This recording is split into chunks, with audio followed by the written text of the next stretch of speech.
Olá a todos, semana positiva para o mercado brasileiro, mas ainda assim as incertezas de cenário que marcaram a semana passada continuaram presentes também nessa semana.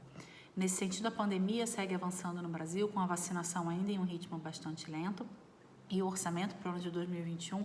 ainda está sob um impasse, já que a sanção presidencial, cujo prazo para acontecer acaba no próximo dia 22, portanto, próxima quinta-feira, ainda não se sabe se vai acontecer com vetos, como recomenda o Ministério da Economia, ou sem qualquer tipo de veto, o que corre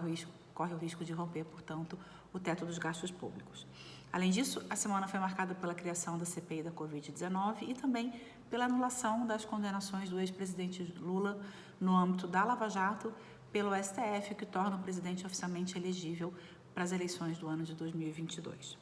No que diz respeito à agenda, a semana também contou com a divulgação de alguns dados bastante importantes. Por aqui foram divulgados números de atividade, foi o caso, por exemplo, da pesquisa mensal no comércio, que mostrou um crescimento de 0,6% das vendas no varejo no mês de fevereiro, o que acaba revertendo a queda de 0,2% que foi observada em janeiro.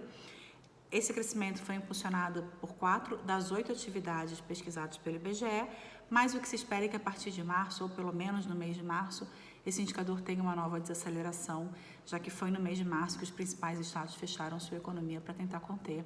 a nova onda da pandemia. A pesquisa mensal de serviços também mostrou um crescimento bem expressivo de 3,7% no volume de serviços prestados no mês de fevereiro, e com isso o volume de serviços prestados no Brasil retomou finalmente o patamar pré-pandemia, ou seja, retomou o patamar observado lá em fevereiro do ano de 2020, mas no ano no acumulado em 12 meses, ainda é observada uma queda de 8,6%. Assim como acontece nos números de varejo, é de se esperar que ao longo do mês de março o setor de serviços sofra mais e apresente nova desaceleração, porque esse foi, de fato, o setor mais afetado ao longo de toda a pandemia e esse é também o setor mais afetado pelo fechamento que foi promovido ao longo do mês de março pelos principais governos estaduais para conter a nova onda da pandemia. Lá fora, o destaque da semana ficou por conta dos números da economia chinesa. O PIB da China do primeiro trimestre de 2021 teve um crescimento de 18,3% na comparação com o primeiro trimestre de 2020. Produção industrial e vendas no varejo também apresentaram um resultado muito positivo. A produção industrial cresceu 14,1% em base anualizada e as vendas no varejo cresceram 34,2% também no mês de fevereiro, na comparação com fevereiro do ano passado. É importante lembrar que esses resultados são extremamente expressivos, porque em fevereiro do ano passado foi justamente quando a economia chinesa enfrentava o pior momento da Covid por lá, mas ainda assim, apesar dessa base de comparação fraca, os números reforçam a tendência de recuperação da atividade chinesa.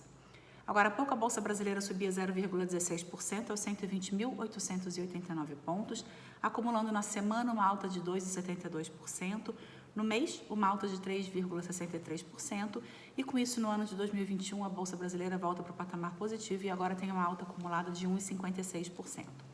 O dólar operava em queda a R$ 5,59, acumulando na semana uma queda de 1,32%, no mês de abril uma queda de 0,5%, o que diminui a valorização do dólar em relação ao real no ano de 2021 para 7,93%.